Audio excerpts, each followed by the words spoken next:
এইখন অসমতেই এজন মুছলমান মুখ্যমন্ত্ৰী হৈছিল। এইখন ভাৰতবৰ্ষতে মুছলমান ৰাষ্ট্ৰপতি হৈছে। বিৰোধী দলৰ দলপতি ধৰি লওক কংগ্ৰেছ এটা সেকুলাৰ দল। ইয়াত হিন্দু মুছলমানৰ কোনো কথা নাহে। আৰু আমাৰ মুছলমান মানুহখিনি সেকুলাৰক বিশ্বাস কৰিছে। 18জন মানে কংগ্ৰেছতো আৰু সেকুলাৰ হিন্দু মুছলমান কৰা নাই, বিজেপিয়ে হিন্দু মুছলমান কৰিছে। বিজেপি হিন্দু কৰি তেওঁলোকে হিন্দু মানুহখিনিক বিজেপিৰ ফলীয়া কৰি দিলে।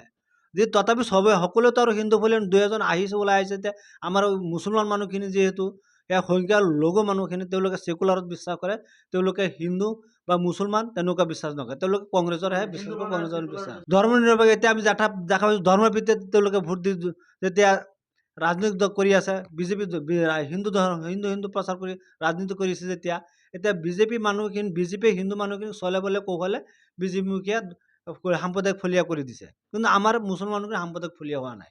তেওঁলোকে এজন হিন্দু 18জন মুছলমান সেইটো নহয়, তেওঁলোকে খালি কংগ্ৰেছৰ বিধায়কহে হৈছে। মই এইটো কৈছোঁ যে এইটো সেকুলাৰ দল। এইটো মিয়া আৰু গৰিয়া বা হিন্দু সেইখিনি কোনো কথা নহয়, এইটো সেকুলাৰ দল। এজন হ'লেই হ'ল। প্ৰথমবাৰৰ বাবে মানে মিয়া এটা দলপতি হৈছে বুলি কৈছে যে, বিৰোধী দলৰ দলপতি বুলি কৈছে। এইখন অসমতেই এজন মুছলমান মুখ্যমন্ত্ৰী হৈছিল।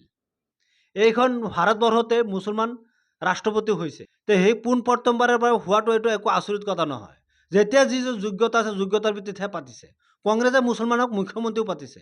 ইয়াত কংগ্ৰেছে মুছলমানক বিৰোধী দলৰ দলপতিও পাতিছে।